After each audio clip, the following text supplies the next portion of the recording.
everyone. For those of you I haven't met, my name is Kai Carmody, and I'm a professor here at Western's Faculty of Law and the Canadian National Director of the Canada-U.S. Law Institute. The Institute was founded in 1976 as a joint creation of Western Law and the Case Western Reserve University School of Law in Cleveland, Ohio, to examine legal issues of relevance in the Canada-U.S. bilateral context. In 2026, we'll be celebrating the Institute's 50th anniversary. In pursuit of its mission, the Institute sponsors a number of activities annually, including the Canada-U.S. Law Institute annual conference, which is taking place in Cleveland next April, publication of the student-edited Canada-U.S. Law Journal, volume 48 of which is due out shortly, and periodic experts meetings and distinguished lectures like this one, as well as our student forums. This is the 16th Canada-U.S. Law Institute Distinguished Lecture, and this year our distinguished lecturer is Peter MacKay. We live in a tremendously complicated world, both for our two countries and for the wider world, and Peter has been invited to help simplify and contextualize some of that complexity for us. He'll be speaking on Canada and the United States in an age of uncertainty. Peter was a member of Canada's Parliament for 18 years, representing the riding of Pictou-Antigonish-Guysborough, and subsequently that of Central Nova. During his time in government, he held numerous ministerial positions, including as Minister of National Defence, Attorney General and Minister of Justice, and also Canada's Minister of Foreign Affairs. In May 2003, Peter became the Progressive Conservative Party of Canada's 23rd leader, and he played a pivotal role in the reunification of the Conservative movement in Canada and the formation of the Conservative Party of Canada, serving as its first deputy leader. Before embarking on a political career, Peter served as a Crown prosecutor in Nova Scotia and spent time in private practice and working in Germany. He is the founder of the highly regarded Halifax International Security Forum, which he has hosted beginning in 2009. Peter currently works as senior counsel with the law firm of McInnes Cooper and as strategic advisor with Deloitte. He's also a member of the board of many philanthropic organizations and entities, including most recently being appointed co-president of the Canada-U.S. Law Institute. He and his wife Nazanin have 3 children and reside in Kings Head, Nova Scotia, from which I'm told he departed this morning at 4 in the morning. So he's here post-haste. Before Peter takes the podium, I'd like to convey a few thank yous. First of all, I'd like to thank the Faculty of Law, particularly our Dean, Andrew Bogwell, who sends his regrets. He's not feeling well this morning. To Callie Rogers, the faculty's communications officer, for helping publicize this event. And to Corey Meingarten, the faculty's systems administrator, who is ensuring a smooth recording of today's events, as well as to Amelia Greco for making travel and hosting arrangements, and also to my U.S. counterpart, Professor Stephen Petrus at Case Western Reserve University School of Law in Cleveland, for his continuing support, and the Institute's Managing Director, Steve Payet in Cleveland. So, without any further ado, Peter.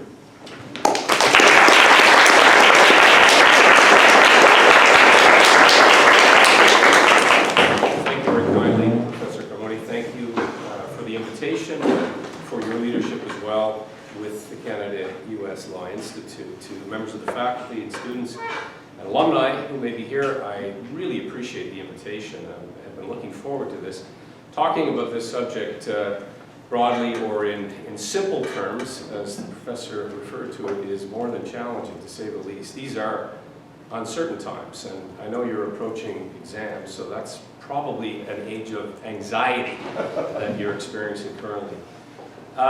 It's also noteworthy that this is October 7th, and I am not going to make much, if any, reference in my remarks. Pleased to speak to anyone after class about this, but it is a somber day, to say the least, and reflective of that uncertainty that many are experiencing in many parts of the world as we gather here in the safety and sanctity of this moot court on this prestigious campus. I have met a couple of the professors already, and I must say, in previous visits to this campus, I was always impressed by the enormity of the campus, the significance to this community. My wife, Nazanin, who Professor Kamodi also referenced, received an honorary degree here in 2007 for her human rights work. I also have a niece who's joining us here today and is a member of the student body. And so I feel a certain affinity joining with you, and I have kids at home. And whenever I visit university campuses, it's very daunting in a way to think of my kids who are very young joining you or a campus somewhere in this country or elsewhere. They're very young, 11, 9, and 6. And I always say that they prepared me in some ways, or perhaps more appropriately, politics prepared me for parenting, because there's always lots of debate, screaming and yelling, unfair accusations, and you're constantly cleaning up somebody else's mess. So I'm going to try to delve a little bit into the relationship between Canada and the United States. Yes, the impact that law has in setting certain parameters, but the politics, which is perhaps some of the more complex and in-depth reasons why this relationship is so important to us as Canadians. And so if there's any takeaway, know this: our relationship with the United States of America, short of the relationship that the Parliament of Canada, the Prime Minister and Cabinet have with its citizens, is the second most consequential. The first being, of course, the duty of the government to ensure the safety, security, prosperity, and protection of Canadians' rights. But that relationship, government to government, leader to leader, is of such enormous impact on our economy, of course, our personal security, the ability to move goods and services across this enormous, undefended, I say in quotation marks, it's not undefended. Anybody who ever crossed that border knows full well there is plenty of protection on both sides. And yet, as a result of the evolution of free trade that goes back to the 1980s, this is the most consequential relationship in the world, bar none. And much of the premise of the relationship is personal. It's not only government to government, it's very much security agencies, military to military. It's very much, of course, premised on local governments. But more than that, it's people. It's people. I can tell you, coming from a small community on the East Coast, I know that many of my relatives in previous generations left to go to the United States. They went there to work or to study, and it embarked on me a very early understanding of the significance, not to mention the proximity that we have with the United States of America. Their history, of course, is forever entwined with our own. Really, to break it all down, we were born of Britain and born of battle and conflict. It's not something that we really instill in much of our history, but it's true. You know, you've all heard about Canadians, British, Aboriginals, who burned the White House. Well, there's a deep history that led to that point in time, not the least of which is the Americans came across the Great Lake and they sacked Toronto, then York, burned down the fort, and didn't stop there. They destroyed much of the infrastructure that was then the capital of Upper Canada. Now, I had the distinct pleasure of being invited to address cadets at West Point during my time as Minister of National Defense. And as an aside, one of the greatest fringe benefits, if I can put it that way, of being the Minister of National Defense is that you are de facto the Chancellor of the Royal Military College, which was enormously pleasurable for me to go to that campus, to see the young men and women who would later become flag officers and lead our Canadian forces. But I digress. When I met with these cadets at West Point, I did make a reference to this contentious history that we share as countries. And I reminded them that it wasn't, in fact, Canadians, as some presidents have alluded to, that burned the White House. It was British, although there were probably Canadians there. As testament to that, we have a little military museum in Halifax where you can find pewter candlesticks and a crystal decanter that was liberated from the White House. Now, I took John McCain there one time to show him this little military museum and reminisce about our histories. And he said, well, we want that back. And I said, well, we want the flag that you took from Europe that's in your Congress back as well. And he said, no, we can't do that. But that history is real. I told these cadets that you know, this history had really reached a crescendo when the attacks on our capitals occurred. And it was a real war. I mean, there were major casualties. There was tremendous cross-border raids. When you look at that period of our history, which is often forgotten, committed to the mists of antiquity. But one thing I told them was true, that you know, when the soldiers came across that lake and arrived at York, the rumor is that they were looking for the Stanley Cup. But I told them, then as now, you won't find the Stanley Cup in Toronto. I'm sorry if we have any Leafs fans here. But more seriously, when I came across a forward operating base in Afghanistan, and I was greeted by the commanding officer of a regiment called the Ramrods. And the Ramrods originated from upper state New York. And there's an interesting connection between this regiment and the Royal Canadian Regiment of Canada. They had been on opposite sides of the battlefield at Lundy's Lane, which is not far from here. And in their battle honors, they referenced Lundy's Lane. And here they were, it wasn't lost on me, thousands of miles away, kilometers from North America. And they were sharing this little forward outpost in Afghanistan, attempting, and we can talk about it, the liberation of the Afghan people from an oppressive regime, trying to fight on the same side of the cause of liberty, freedom, human rights, and the ability for the Afghan people to make decisions for themselves.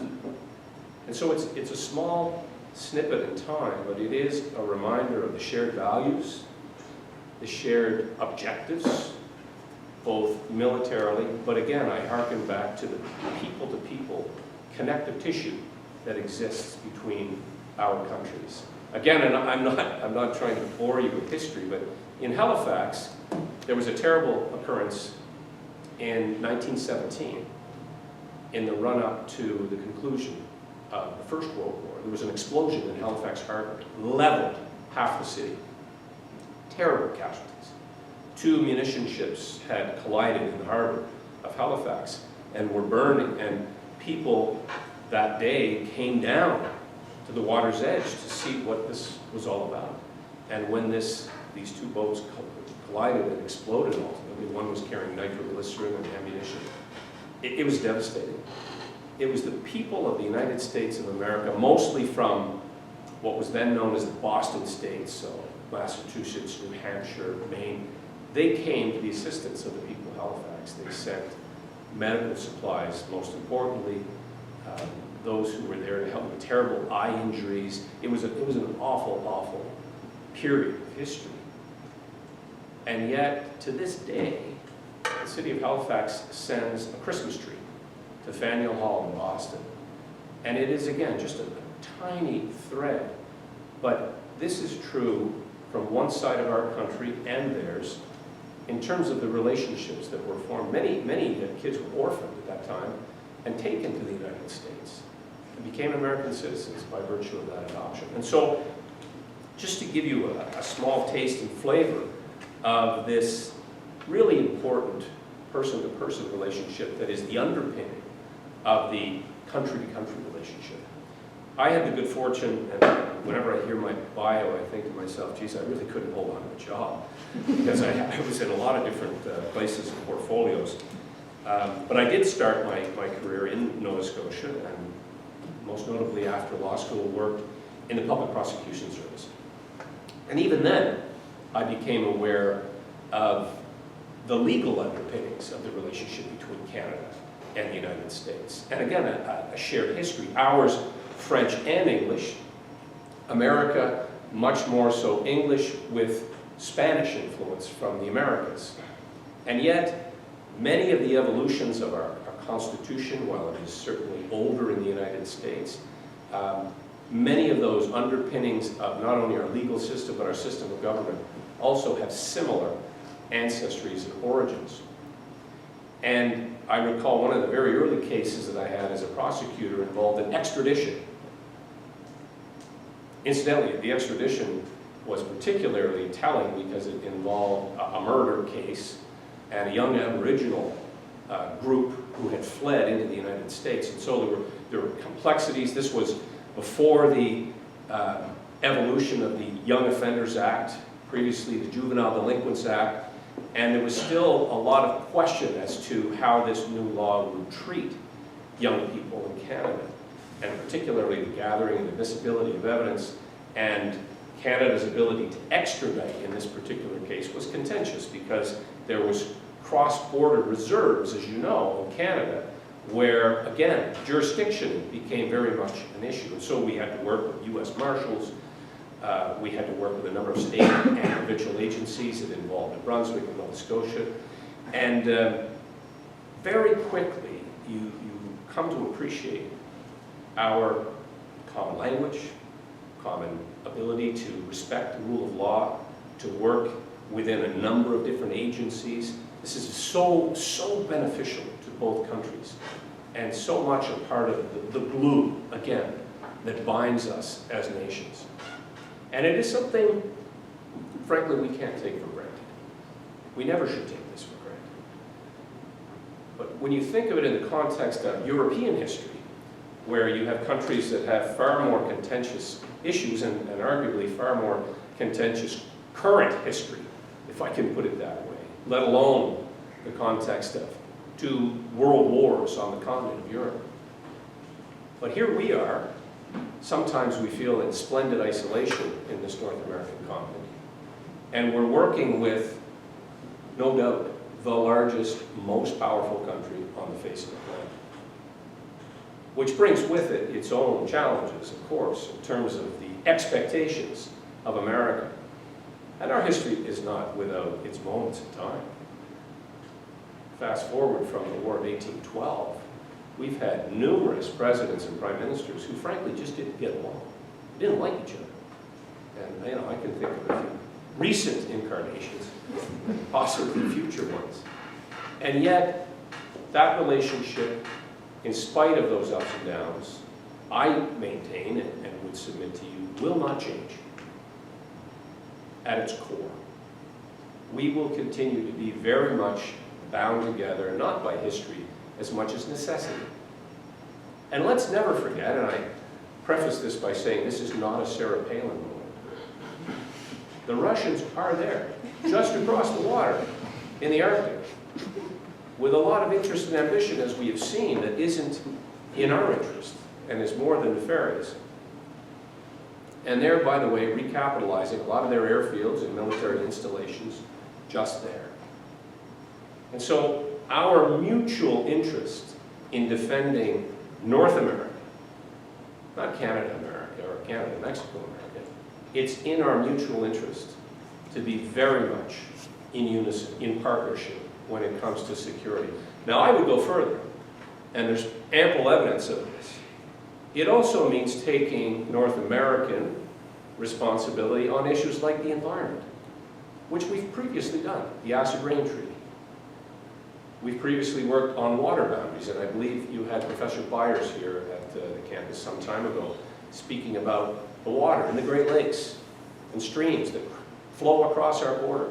I remember, incidentally, having a very animated debate with Condoleezza Rice about the invasive species that come in and out of what's called the Devil's Lake, appropriately named.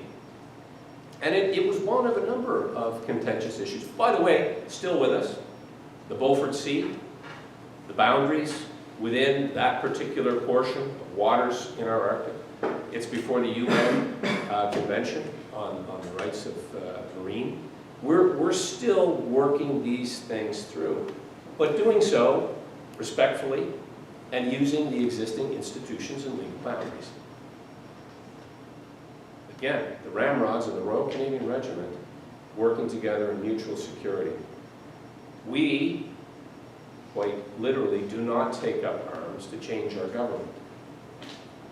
That is, again, an important part of our collective DNA in North America. Yet, we have been on many far-flung battlefields, shoulder to shoulder, in efforts to, and I say this as a Canadian who's had a unique perspective and vantage point in watching how Canadian soldiers, and I'm speaking now of our men and women in uniform, conduct themselves in foreign theaters of operation. I get somewhat emotional, and you'll forgive me for this, but when I hearken back to the Canadian mission in Afghanistan, this is not casting judgment on any other forces who were there. Canadians, 158 who lost their lives, and many, many more who came back forever altered from that mission, either psychologically or physically, were there to do good. They were there, and I get asked still, and certainly at the time, got asked many, many times of difficult questions. You know, why would we send our sons and daughters to a place like Afghanistan where most Canadians couldn't find it on a map? What's our interest in being there? There's many answers to that, you know, including the origins of 9/11. Canadians died on 9/11. There's many other geopolitical commentaries, many. I boiled it down to one answer. So little boys and girls could go to school together, so they could have access to education, so they could have a future in their own country.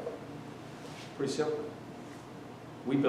Canada built 50 schools, but we had to have a perimeter, soldiers and security around them every night, so that the Taliban wouldn't come back and not just burn down the school, but splash acid in the faces of little girls who were attempting to go to school. I remember visiting one of these schools, mid-mission, when it had been completed, and you know, it was a room not unlike this, maybe 100 kids, all girls of different ages.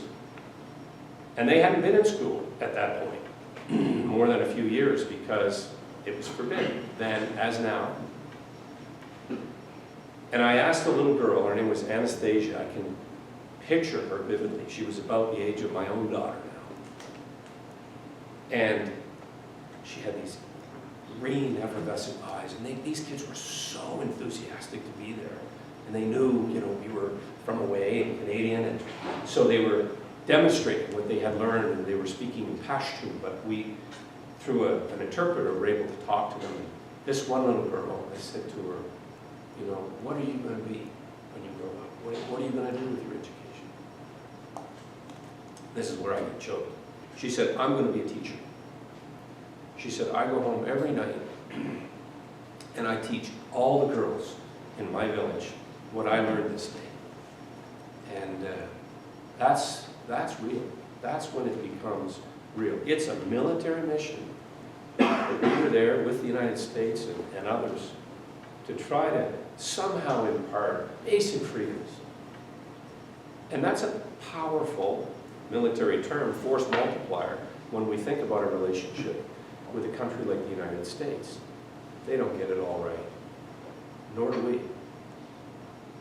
But the motives and the values and what we're trying to promote as countries is critically important. That's the backstory to what you don't often hear.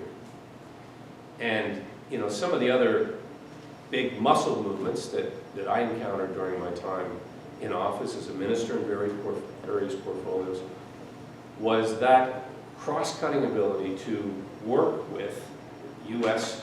departments, ministers, secretaries of state, to try to move blockages or the underbrush within some of the departments and some of the sticking points that were holding us back. Not always in our own interest, but trying to get past it in such a way. You will all know that we will eventually have to renegotiate formerly NAFTA, now USMCA, in 2026. So it matters. It matters. These issues of trade, these issues of complex unity and working to find solutions. I mentioned, you know, environment and the protection of coastal waters, the protection of pristine waters in the Arctic. I think as well of things like technology, which don't follow boundaries, as we know. Cyber attacks, issues around misinformation and disinformation are prolific now. AI, massively important when we look ahead.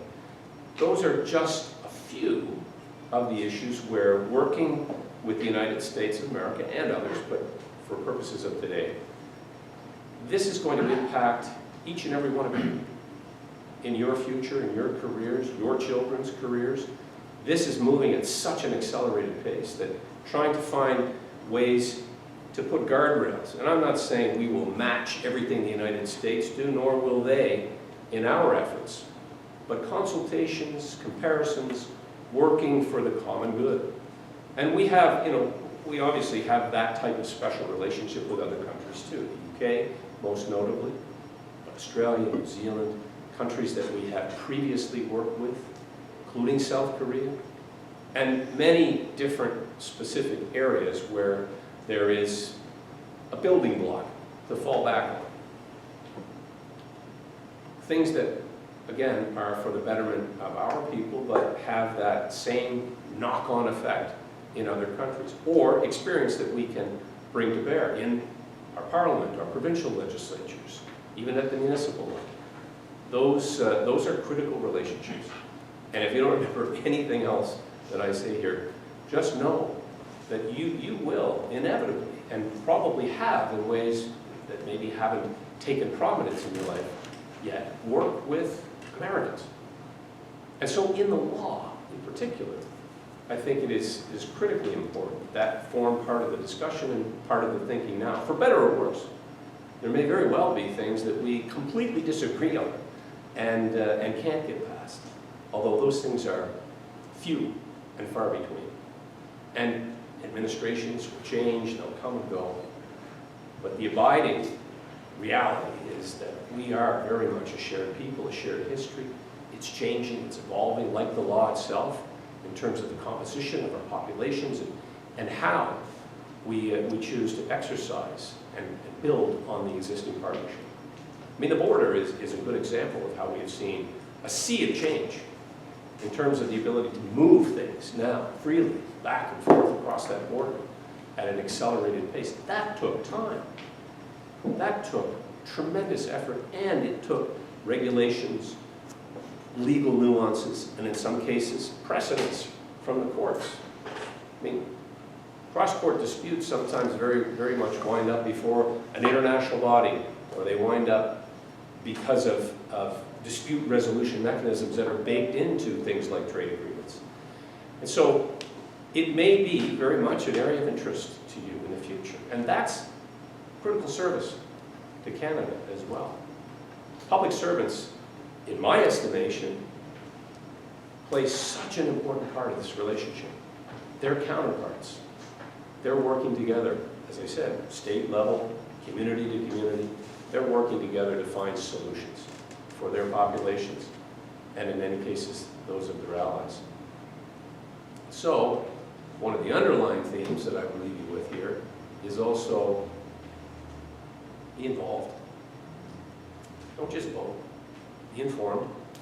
Get involved in the political process, at least to the extent that you're informed. And I say that having really not been too politically active when I was in university. And I have regrets about that to some degree. That's not to say, well, join a party, run, support various campaigns. I'm not saying that, and I'm certainly not saying who. But be involved. I mean, a simple way of putting it is, if you don't go to the dance, don't complain about the music. Be the music. Change the music. And it involves risk, because you put yourself out there. But that's also part of being a lawyer. I mean, risk is part of it. Do you run the case? Do you take the case? How do you present the case? Are you ready? Because you're never ready.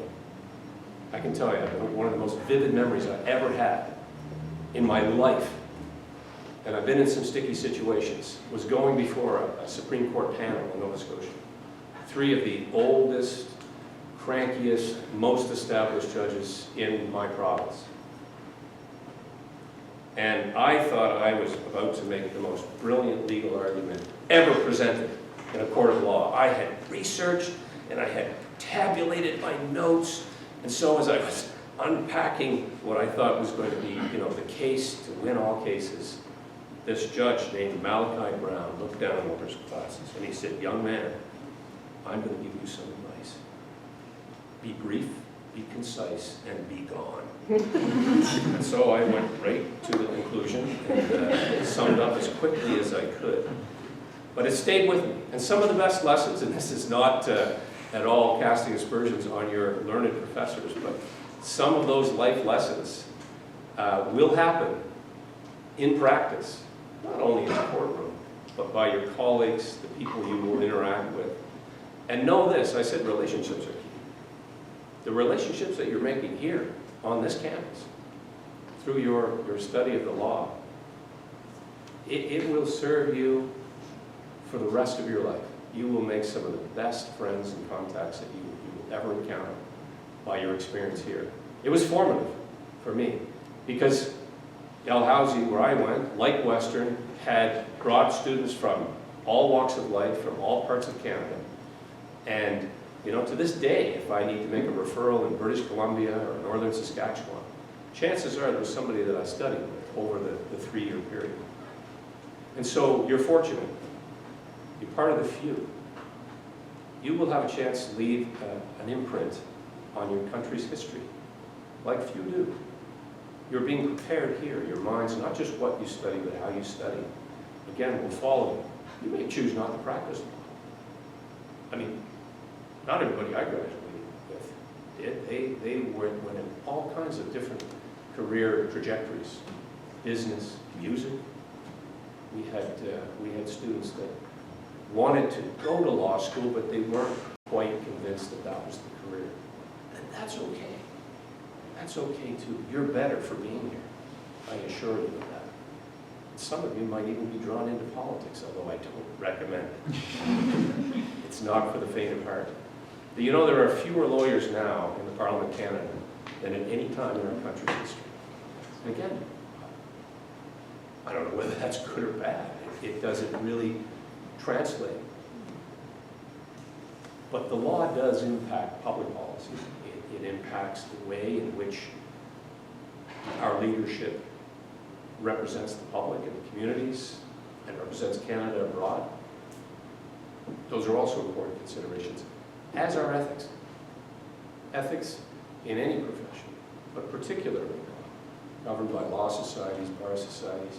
That is also something, it's never too soon to start thinking about that. Because it again, is a very, very important part of the community of lawyers in this country. And it's also a career that you may pursue elsewhere, through public service or through your own life decisions.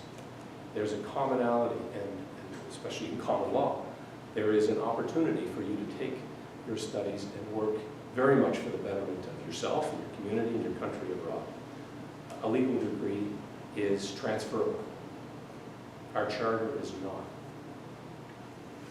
And I thought of that recently as we discussed. Again, I'm not delving into a very difficult subject right now, but one of the first tasks that I encountered as foreign minister was how to evacuate Canadians out of Lebanon. And here we are almost 10 years later, doing the same thing in the face of a conflict, a growing conflict there. And again, it was remarkable. I had very good public servants at then Foreign Affairs and people who were working in the embassy, Beirut, Turkey, Greece, and other countries that we were working with, the Australians. We had to lease a boat in order to get people out. We didn't have military assets there.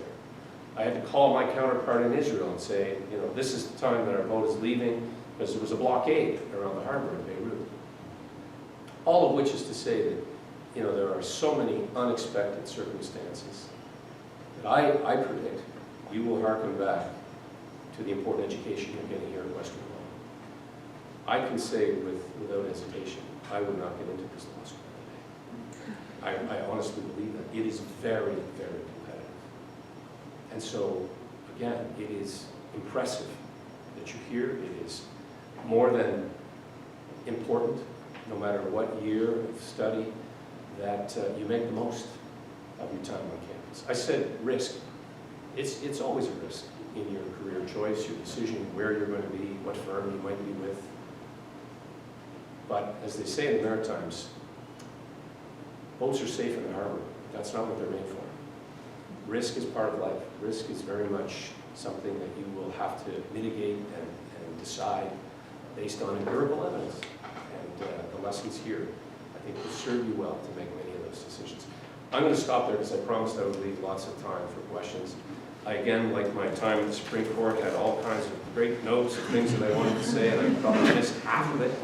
But I would be most grateful to you if you have questions. And I, again, reiterate my thanks to Professor Carmody, who invited me here, who I have the pleasure to work with on this great Canada-U.S. Law Institute, which is, again, part of that important interchange between this law school and Case Western Law School, based in Cleveland, where they have the Rock and Roll Hall of Fame.